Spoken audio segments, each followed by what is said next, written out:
tal? Bienvenidos una vez más a Entre Dichos, que hoy tiene por invitado a un economista con licenciatura por la Universidad Nacional, una maestría por el Colegio de México y un doctorado por la Universidad de Harvard, centros educativos donde ha practicado tanto la investigación como la docencia. Un economista que fue Premio Nacional de Investigación en Ciencias Sociales, Premio de Economía Ramón Beteta Quintana, Premio Nacional de Periodismo y Premio Nacional de Finanzas Públicas. Un hombre de cuya pluma fue aquel ensayo divulgado por Oxfam que lleva por título Desigualdad extrema en México, concentración del poder económico y político, y un hombre que apenas al terminar el año dejó la subgubernatura del Banco de México y actualmente se desempeña en el Colegio de México. Se trata, desde luego, de Gerardo Esquivel, a quien le doy la más cordial bienvenida. Muchas gracias, René, muchas gracias por la invitación. Pues soy yo el que te agradece la presencia, y te lo agradece porque el 9 de enero vi un tuit que tú emitiste donde decías de nuevo en los orígenes y lo acompañabas de una fotografía del Colegio de México. ¿Cómo es que un cuadro económico, economista como tú, de izquierda, no está más en la subgubernatura del Banco de México o colaborando con un gobierno que se dice de izquierda? Bueno, en primer lugar, yo, como bien señalas, regresé al Colegio de México, que es mi alma mater, donde estudié la maestría, pero más importante aún es donde he dado clases, pues básicamente desde que terminé el doctorado, allá en 1998. De hecho, ni siquiera durante los 4 años que fui miembro de la Junta de Gobierno del Banco de México dejé de dar clases. Yo toda mi vida he estado desde entonces vinculado al Colegio de México y es, en ese sentido, un lugar al que considero mi casa y fue donde regresé y por eso expresé ese comentario.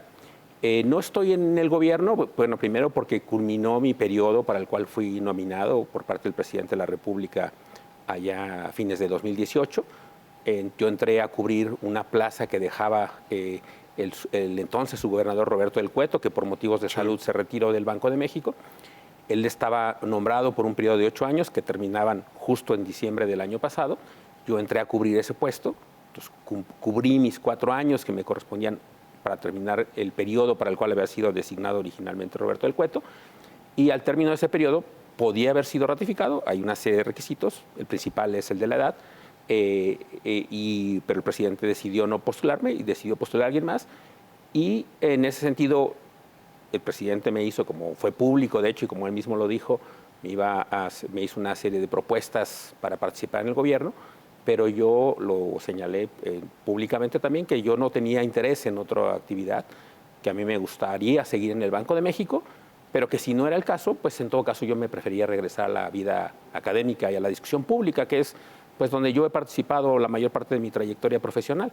Así es que estoy en eso y yo creo que puedo contribuir más al país, me parece, a la idea que podemos generar también de lo que queremos en el futuro, desde un espacio como la academia, donde tengo oportunidad, digamos, de la independencia de pues, reflexionar y plantearme qué se puede hacer hacia adelante en materia de políticas públicas, en materia de política económica, hacer un balance de lo que se ha hecho, lo que queda por hacer, y creo que a eso me voy a dedicar estos próximos meses, René.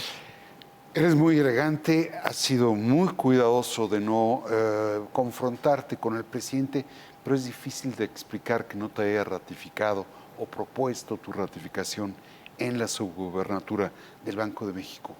¿Cómo te lo explicas tú? Bueno, no, yo como lo he dicho también en otro momento, es una decisión del presidente, es su prerrogativa. Él fue electo por los mexicanos y él es quien propone, ¿no? El Senado o la Comisión Permanente es quien aprueba, pero el presidente tiene la prerrogativa de nombrar. Cuando el presidente me nombró, pues nunca le pregunté por qué pensaba él que era yo el candidato idóneo para ocupar esa plaza, y en ese sentido pienso que si ya no me ratificó o decidió por alguna razón postular a alguien más, pues creo que no me corresponde a mí un poco cuestionar esa decisión. No te alineaste. No sé si sea ese el motivo. Yo, como fue público y notorio en mis decisiones, hubo momentos en los que diferí de posturas que tenía el gobierno central en general, no solo el presidente, pero que yo creía que eran las posturas correctas en términos del objetivo de la institución. Cuando fui nombrado, pues evidentemente me hice un compromiso con la autonomía del Banco de México y con los objetivos que tiene esa institución, que son muy claros, y eso implica ser autónomo del gobierno central, y en todos los momentos, todas las decisiones que yo tomé, siempre tuve eso presente, y si eso le molestó a alguien, pues eso, pues digamos, lo siento, pero creo yo que hice mi deber, ¿no? ¿En qué diferiste? Bueno, diferí en algunos momentos, diferí, por ejemplo, quizá el momento más importante, que cuando sentí que estaba realmente en riesgo la autonomía del banco, fue cuando se aprobó esta ley, estas reformas a la ley del Banco de México por parte del Senado, lo recordarás allá por 2020, hubo un intento de reforma que se quedó congelado finalmente en la Cámara de Diputados. Era un intento de reforma que iba a obligar al Banco de México a comprar dólares a instituciones bancarias, que no necesariamente se garantizaba el adecuado supervisión de los recursos por parte de algunas instituciones, y en ese sentido podía vulnerar la autonomía al obligarnos a comprar dólares que no estaba garantizado que estuvieran limpios de algún origen vinculado, digamos, al crimen organizado o así. Y entonces yo y otros los miembros de la Junta de Gobierno así lo expresamos públicamente. Fui a los medios a hablar sobre el tema, expresé inmediatamente mi desacuerdo con la reforma. Esa fue una decisión que, insisto, venía del órgano del legislativo, no del ejecutivo. Y luego hubo un par de cosas digamos, controversias que hubo, que no llegaron a más, pero que fue la idea de si el banco debía anticipar un remanente en el 2020. Recordarás que en 2020, con la pandemia, el tipo de cambio se fue a 25 pesos por dólar. Y ahí se empezó a especular sobre la posibilidad de que el banco tuviera un excedente de operación y si debíamos o no anticipárselo al gobierno federal. La ley lo que establece es que se tiene que esperar el cierre del año fiscal, y nosotros defendimos eso, yo también lo expresé claramente, expliqué por qué razón eso no podía ocurrir y que la ley era muy clara al respecto, y afortunadamente, y de hecho, qué bueno que no lo hicimos, porque a final del año el tipo de cambio empezó a regresar a niveles más razonables. Digamos, hoy está incluso por debajo de donde empezamos antes de la pandemia. O sea, imagínate, esas ganancias que se habrían tenido y que hubiéramos entregado al gobierno central, hoy serían pérdidas enormes para el banco, de tal manera que por esa razón está estipulado así, que uno no puede entregar algo cuyo beneficio aún no ocurre, aún no se materializa.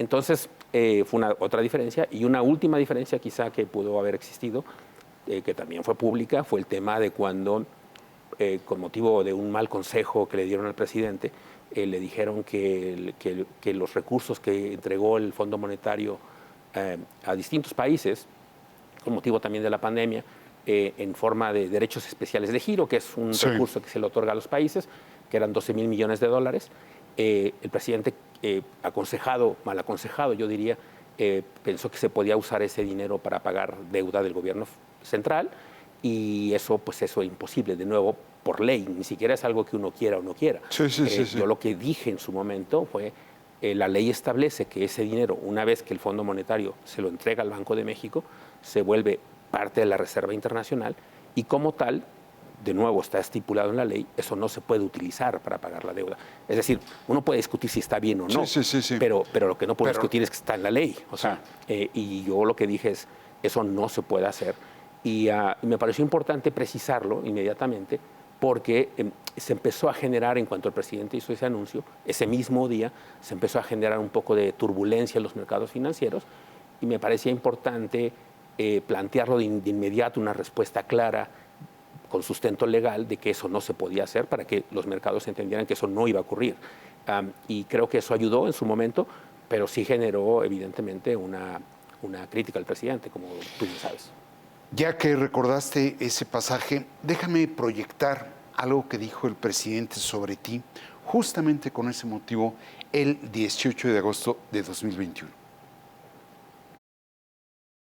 Estaba yo viendo a Gerardo Esquivel, que ya se volvió ultra tecnócrata, diciendo, no se puede lo que plantea el presidente, no se puede porque no se quiere. porque, con todo respeto, son muy cuadrados. Ahí está el dicho presidencial. Ahora me resulta que eres ultra tecnócrata y faltó nada más decir ultra cuadrado. ¿Qué dices de esa actitud presidencial? Bueno, yo ese mismo día por la tarde también puse un tuit respondiendo un poco a eso, donde comentaba que en democracia no todo el disenso debe ser confrontación. Y insisto, sobre todo pensando en que mi argumento no era una diferencia de opinión, era simplemente que yo estaba señalando que de acuerdo a la ley no se podía hacer eso que le habían aconsejado al presidente. Y creo que al día siguiente el presidente lo modificó un poco su postura y retomó, de hecho, mencionó lo que yo había escrito y dijo que estaba de acuerdo, que no todo era confrontación y que se respetaban las diferencias de opinión. Que no eras tan cuadrado. Que, pues, no sé si eso quiso decir, pero bueno, un poco era el sentido. Y lo más importante de todo, creo yo, es señalar que no es un tema de una opinión de si estaba bien o estaba mal. Era simplemente, lo que yo decía era que estaba en la ley y como tal no había nada que hacer. De nuestra parte no se nos podía pedir evidentemente violar la ley. Y creo que al final el presidente lo entendió, creo que quien lo aconsejó después le explicó seguramente con más detalle que no se podía hacer eso, porque al final de cuentas ya no hubo ningún otro intento por hacer uso de esos recursos. De esos derechos. Ahora, ya me habías dicho tú que te ofrecieron algunos otros cargos, no necesariamente la subgobernatura. De hecho, fuiste postulado por el gobierno para ocupar la presidencia del Banco Interamericano de Desarrollo, pero tuviste otras ofertas. ¿Puedo saber cuáles fueron y por qué no te llenaron el ojo? No, prefiero no mencionarlas porque pues, hay gente que está ocupando esas posiciones y pues pienso que sería injusto para esas personas mencionar que supieran por mi boca que sus plazas fueron de alguna manera ofrecidas. Pienso que es innecesario. Lo más importante, creo yo, es decir que esas ofertas que me planteó el presidente a través del secretario de Hacienda, pues yo lo que planteé en esa plática que tuve con el secretario fue que yo creía que podía contribuir más en otro lado, considerando que si no me quedaba en el Banco de México, que yo pues, ya había adquirido una experiencia a lo largo de estos años y que me hubiera gustado seguir. Es una institución muy noble, muy leal y en la que además se desempeña un trabajo muy importante. Si no era ahí, yo, considerando además que el sexenio está por terminar, que yo más bien creo que, y entendiendo que a mí lo que me gusta es ayudar a construir cosas, ¿no? Que más bien creo que era mi espacio idóneo en este momento de contribución, era hacer ese alto en el camino, hacer esta reflexión que te planteo que voy a estar haciendo estos meses y en todo caso señalar hacia dónde creo que podemos avanzar en el futuro. Yo creo que eso también hay que hacerlo en algún momento, porque si estamos en un ambiente de mucha polarización, ¿no? Donde hay pues, discusiones desde los simpatizantes de la administración que piensan que todo está bien, hasta los opositores que piensan que todo está mal, y yo creo que justo lo que hace falta es una reflexión un poquito más mesurada, ¿no? Algo como lo que tú escribiste hace poco en tu columna, sí. De hecho lo leía y justo mencionabas un poco en ese sentido. Eso me parece que es lo que necesitamos ahora como país, en estos momentos en los que vamos a empezar en una ruta, en un momento diferente político, cuando viene ya hacia adelante una sucesión. Creo que lo que necesitamos es pensar un poco más cuidadosamente los avances que se han logrado, lo que no se ha logrado, lo que hay que revertir y pensar hacia adelante como país qué es lo que queremos. Finalmente, este sexenio esta administración estuvo marcada no solo porque fue una transición de un régimen viejo a un gobierno como el actual, sino también por una pandemia que pues, afectó muchos planes y proyectos, ¿no? Y yo creo que tenemos que reflexionar sobre cómo vamos a hacer hacia adelante para que el país pueda regresar a una senda de crecimiento, al menos como la que teníamos antes, que era mala de por sí, pero de preferencia una mejor senda de crecimiento. Entonces eso está pendiente y eso me parece que es lo que hay que discutir y analizar y a eso es a lo que quisiera contribuir hacia adelante, ¿no? Vamos a hablar, si te parece, del presente y del futuro económico de México. Pero déjame hacerte una última pregunta personal y ya te dejo de dar lata en el ámbito personal. ¿Cómo es posible pensar que cuadros como tú, cuadros como Arturo Herrera, cuadros como el propio primer secretario de Hacienda, Carlos Ursúa, cómo es que no siguen colaborando con el gobierno? ¿Cómo te lo explicas? No lo sé. En mi caso, como te digo, no es una ruptura con el presidente en algún sentido, digamos, es distinto y un poco no quisiera caer en el mismo, Sí. la misma canasta, porque creo que a veces ese puede ser el riesgo. De hecho, es posiblemente la forma en la que nos consideran algunos otros, ¿no? Que somos parte de un mismo equipo y digamos, coincidimos históricamente en algún momento, los tres. En algún momento coincidimos en el Colegio de México, en la Secretaría de Finanzas del Gobierno de la Ciudad de México y en la Secretaría de Hacienda, pero pues, tenemos posturas diferentes. Mi situación creo que es distinta en el sentido, al menos, de que una vez que el presidente tomó la decisión de no ratificarme, y aunque me ofreció estas otras alternativas, yo tomé la decisión libremente de mejor tomar un paso hacia atrás y hacer un alto en el camino y llevar a esta reflexión. No implica, insisto, una ruptura, no implica una situación, digamos, en la cual yo esté contra lo que se esté haciendo ahora. Simplemente creo que puedo aportar más en esta otra trinchera, ¿no? En los otros casos, pues tienen sus propios factores personales. Un caso pues, muy señalado de una renuncia muy pronta, que fue la de Carlos Ursúa, y la otra situación desafortunada del caso de Arturo Herrera, donde el presidente al final decidió no nombrarlo al Banco de México después de haberlo anunciado. Pero son situaciones diferentes a la mía, ¿no? Yo en mi caso más bien prefería, insisto, tomar esta distancia en este momento, pensando más bien hacia adelante, ¿no? Creo yo que es donde más puedo contribuir ahora. Muy bien, pues como tú bien decías, si te parece hablamos del presente económico y del futuro económico de México, pero déjame ir primero a una pausa.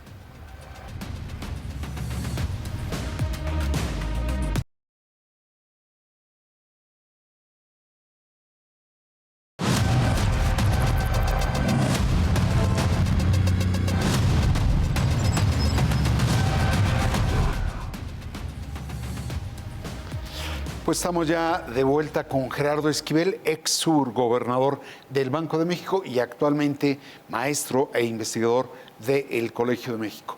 Me quedo con algo que me dijiste antes del corte, Gerardo. Dijiste que hay que repensar con claridad cómo vamos a lograr recuperar el crecimiento que teníamos, que quizás no era el deseable, pero que a fin de cuentas es necesario, y esto producto del efecto que tuvo la pandemia tanto en materia sanitaria como en materia económica.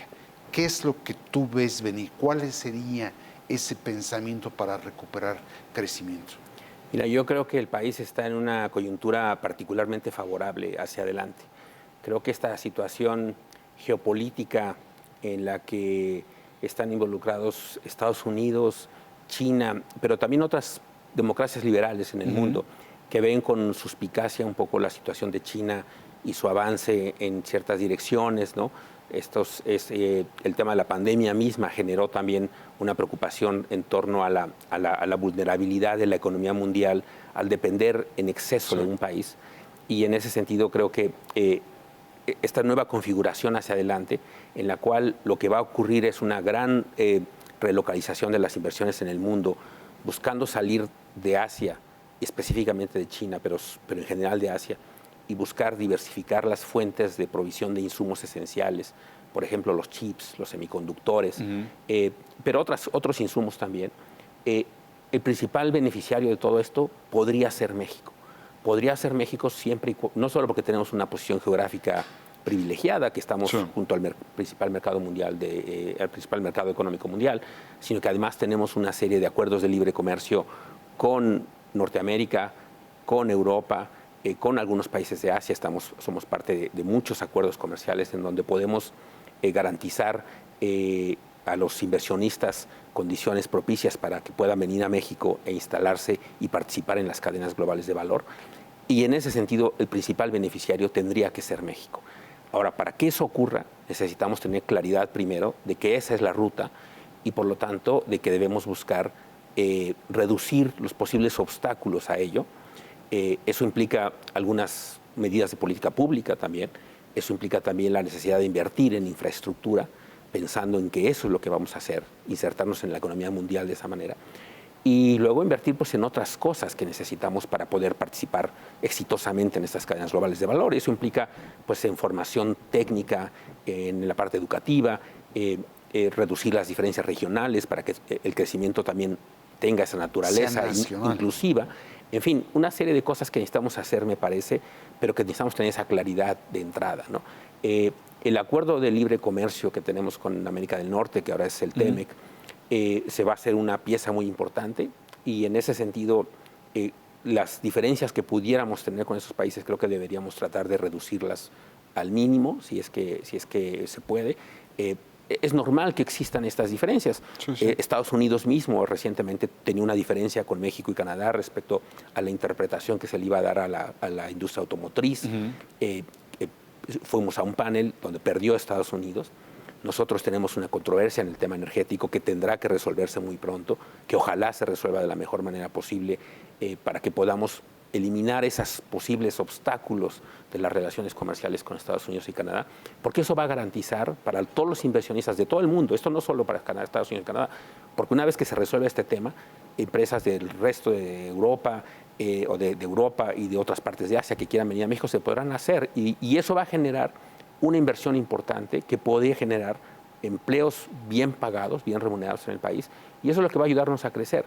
El principal limitante del crecimiento en México en este momento es la ausencia de inversión, pública y privada. La pública está muy limitada por razones fiscales, pero la privada es donde donde hemos perdido ahí empuje, ¿no? ¿La privada nacional o la de las dos? Foránea. De las dos. Y mira, si la privada nacional no aparece por razones diferentes que a lo mejor tiene que ver incluso con esta polarización y con este sentimiento que existe de parte de un sector, de una parte del sector empresarial que se siente que a lo mejor hay algo de incertidumbre que no le gusta y que lo está limitando en su potencial de inversión.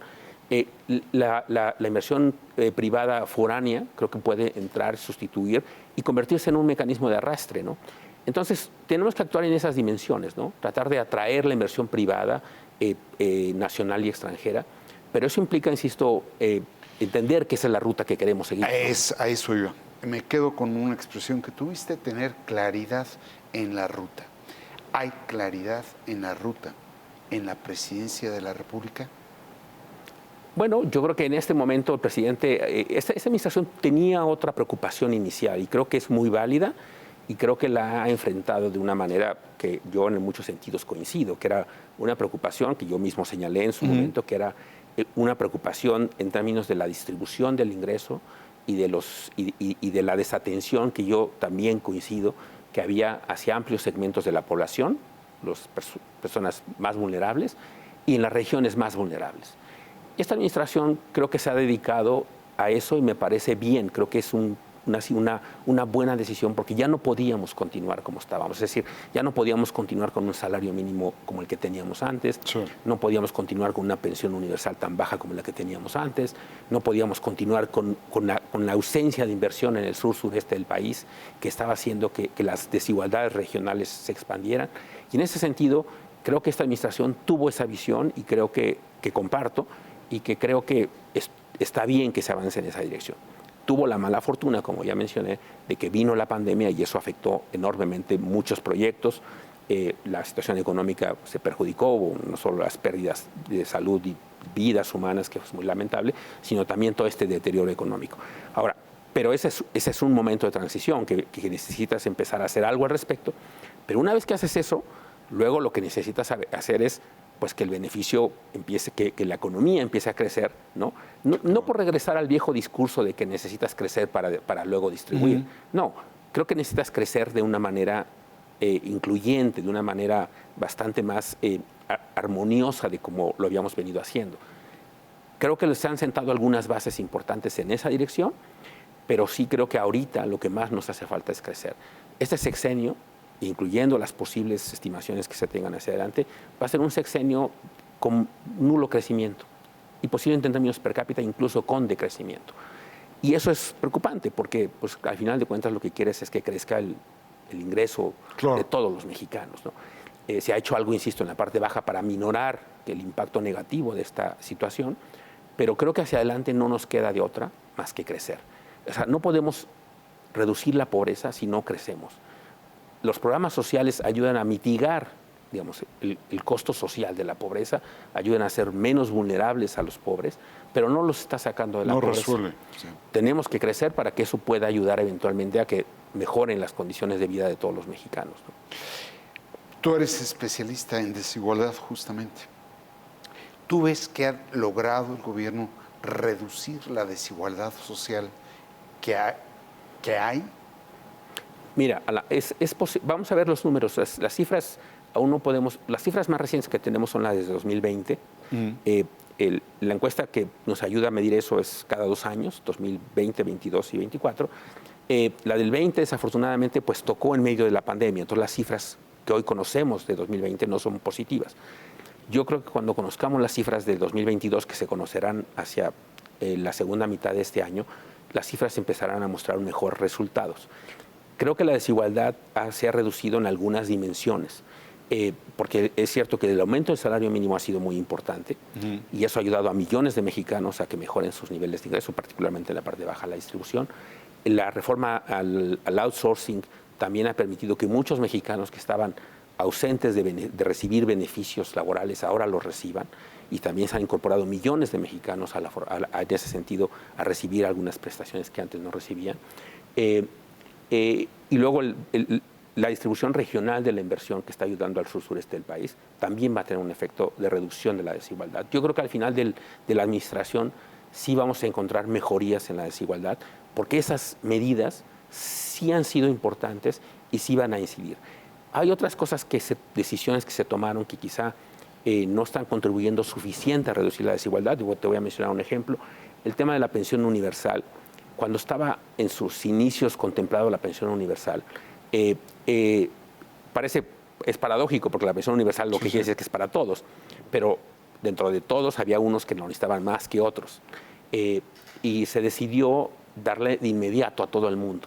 Y eso incluía gente que ya de por sí recibe una pensión. Eso estamos hablando de trabajadores formales que durante muchos años contribuyeron, pues también subió su pensión. Y eso hace que en las medidas de desigualdad, pues eso contribuye negativamente. O sea, eso aumenta la desigualdad porque le das más dinero a la gente que ya de por sí tenía altos ingresos. Entonces hay cosas de ese tipo que a lo mejor en el balance no tienen un efecto tan favorable, pero en mi opinión y mi expectativa es que cuando hagamos el balance completo de la administración, por estos elementos que ya mencioné, aumento de salario mínimo, ley de modificaciones a la ley laboral, el tema del outsourcing y el tema de la inversión regional, todo eso va a ayudar a final de cuentas para que la desigualdad creo que se reduzca un poco, no suficiente, pero un poco. Hay muchas otras cosas que se pueden hacer todavía, pero no lo vamos a lograr si no crecemos y si no crecemos de una manera incluyente. Y eso me parece que es donde tenemos que, está este espacio de oportunidad hacia adelante, pero insisto, yo creo que eso ya tendrá que irse pensando desde ahora qué hacer en las próximas administraciones, porque pienso que ahora ya pues, es lógico que estando ya al final, en el 5º año de una administración, ya lo que se piensa es encerrar cosas, ¿no? Sí. Pero sí hay que empezar a construir hacia adelante qué quieres que sustituya lo que ahora tienes actualmente, que no necesariamente está funcionando de la manera idónea, ¿no? Ahora, mucho de lo que me estás exponiendo de la oportunidad, el privilegio que tiene México, de pronto de recuperar el crecimiento, está marcado por el hecho de pertenecer al bloque del norte de América. Veía que hay quienes temen una recesión leve en Estados Unidos. Lo que allá es leve, acá es severo. ¿Temes tú? ¿Cuál es tu pronóstico al respecto? ¿Puede haber una recesión acá? Yo creo que, digamos, evidentemente las economías están muy vinculadas, ¿no? La economía mexicana, el ciclo industrial está extremadamente vinculado como resultado de esta integración comercial, pero mi lectura de la situación es que va a ocurrir posiblemente lo que llaman en Estados Unidos un soft landing, ¿no? Es decir, van a lograr reducir la inflación sin necesidad de llevar a una recesión a la economía, y que si esta ocurre va a ser muy, muy ligera. Y en todo caso, lo importante no va a ser tanto lo que ocurra en la economía norteamericana en su conjunto, sino lo que más nos afecta es lo que pasa en la industria norteamericana. Entonces, las estimaciones ahí difieren un poco, Mi anticipación es que yo creo que no va a ocurrir una recesión fuerte en todo caso en Estados Unidos y en ese sentido creo que no nos va a afectar tanto en la economía mexicana. Cierto es que se va a desacelerar el crecimiento para este año, ¿no? Ya todas las estimaciones de crecimiento para este año de por sí son bajas y creo que ahí va a jugar un papel pues lo que ocurre en Estados Unidos y también lo que ocurre en México, incluyendo el hecho de que pues tenemos tasas de interés que, como he estado diciendo reiteradamente, son muy elevadas y eso también va a contribuir un poco a esta desaceleración de la economía, ¿no? Pero creo que va a ser de una manera también relativamente moderada. No creo que nadie deba preocuparse por una crisis de fin de sexenio, no creo que nadie deba preocuparse por una recesión severa. Creo que en todo caso va a ser una desaceleración paulatina que pues, simplemente es necesaria un poco para lograr desinflar a las economías, porque como sabemos tenemos este problema de la inflación en México y en otras partes del mundo. Ahora, me destacabas tú la inversión, los problemas que tiene la inversión, tanto la pública como la privada, para verdaderamente lograr desatar ese crecimiento. Frecuentemente se habla de la incertidumbre jurídica y de la inseguridad pública como dos factores, pues son económicos, pero no son económicos. ¿Ves tú ahí la necesidad verdaderamente de desarrollar una política que me dé certidumbre jurídica y me dé orden y paz pública? Sí, en la parte jurídica está el principal tema, sin duda, es el tema del sector energético, ¿no? Esta disputa que existe sobre si hay una interpretación de que cambiaron las reglas. Y eso está sujeto ya al debate, ¿no? Hay empresas que ya tienen amparos que van a llegar eventualmente a la Corte, se tendrá que resolver ahí esa decisión. Creo que eso introdujo un elemento de incertidumbre que creo yo, en mi opinión, era innecesario, porque creo que había un espacio para que ocurriera lo que el gobierno quería, que es eliminar los abusos, que sí los hubo, por cierto, ¿no? Con la reforma anterior. Sí hubo espacios en los cuales creo que hubo excesos y creo que se podían haber corregido con decisiones de política pública y con la aplicación de sanciones administrativas. Creo que no era necesario llevar el cambio de la ley, pero independientemente de eso ocurrió y eso generó un poco esta incertidumbre, que es lo que se va a resolver en el marco pues, de la discusión del panel, si es que llega a ocurrir, que tenemos con el resto de Norteamérica. Esa es una dimensión importante. La parte, digamos, de inseguridad pública, pues eso sí es preocupante y eso es más generalizado y eso afecta a la inversión en muchos sentidos. Eso afecta, curiosamente, más a la micro y pequeña empresa, ¿no? Que son los que más sufren con las extorsiones, pues con la violencia en las comunidades. Las grandes empresas, pues de alguna manera siempre encuentran mecanismos para hacer frente a eso, ¿no? Mediante recursos, mediante seguridad privada, lo que sea. Y eso encarece los costos y hace menos rentable algunas decisiones de inversión, pero ocurren. Y creo que en ese sentido, digamos, se tiene que avanzar en el combate a la seguridad pública, que, pues, como sabemos, afecta a amplias regiones del país. Pero creo que sobre todo eso está afectando, insisto, más a la micro, pequeña y mediana empresa, más que a la gran empresa, ¿no? Pero se tiene que avanzar en esa dirección. Creo que esos dos elementos son las cosas de las que te decía que hay que hacer. Hay que avanzar en esa dirección porque eso es lo que nos está costando decisiones de inversión hoy que podrían generar empleos en el futuro y que son empleos normalmente, todo lo que viene asociado a los nuevos desarrollos son empleos mejor pagados, ¿no?